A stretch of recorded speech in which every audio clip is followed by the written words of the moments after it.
As First News looks for solutions to the violence and crime in our inner city neighborhoods, we've learned mental health's a big component. One Youngstown company offers those services to those neighborhoods. WKBN Community Affairs Director Dee Crawford explains in today's In-Depth segment. Hello, Dwayne Thompson is my guest for today's in-depth interview.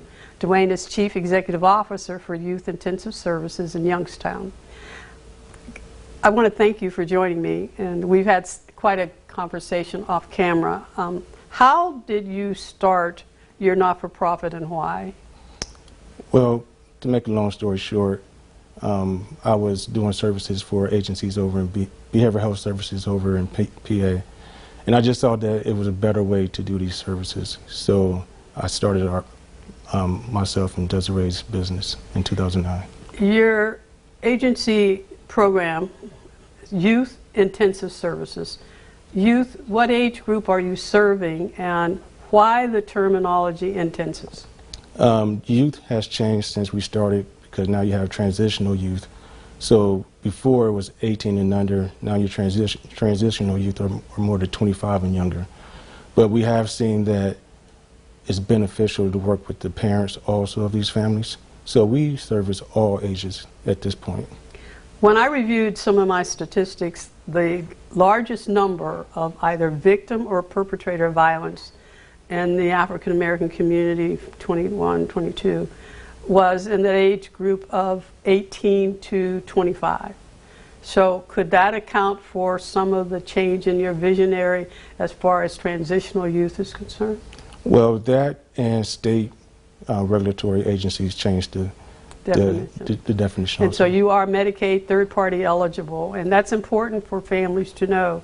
If they have a member in their family that's exhibiting behavior, do you accept walk-ins or strictly referral? Walk-ins, referrals, both. And we work in school districts also. Yeah, you had mentioned that. Would you share that with me a little bit for the viewers today regarding your relationship with Wilson? Yes, we started in Wilson back in 2013. At that time, we had a contract with Youngstown City School District where we wasn't bound by Medicaid and insurance rules and regulations. We were able to conduct services that was more in line with what the need was with that school. Could you also talk about the follow-up of some of those individuals and the numbers and the statistics that we're seeing in relationship to some of the victims and perpetrators and the violence that's occurring in that side of town? Yes, and it's not just that side of town because some of those kiddos came from other parts. It was a behavioral school at that time, Wilson was. And unfortunately, through the years, we've seen, Desiree and I have seen a lot of those students murdered or in jail or in detention. We're talking about trauma, several interviews prior to yours today. How and what are you seeing in trauma as it relates to your programming and PTSD? Well, let me speak on a personal basis. I've born and raised in Youngstown, been here for 47 years. I'm 47 years old. Graduated from, came up through Cleveland School, graduated from Cheney, Youngstown Cheney. I've experienced that trauma myself. It's traumatic when you have to walk, when you're walking through the streets and you have to get down when there's gunshots.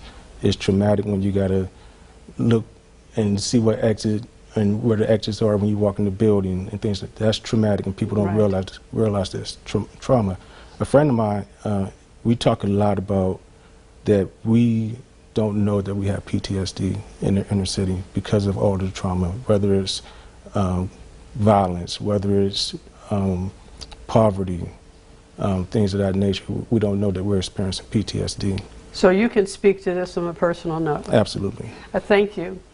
I want to thank you for this in-depth discussion. Tomorrow we will talk with the Chief Operating Officer and Clinical Director from Youth Intensive Services about the needs young people have now for mental health services. I'm Dee Crawford, Community Affairs Director, WKBN.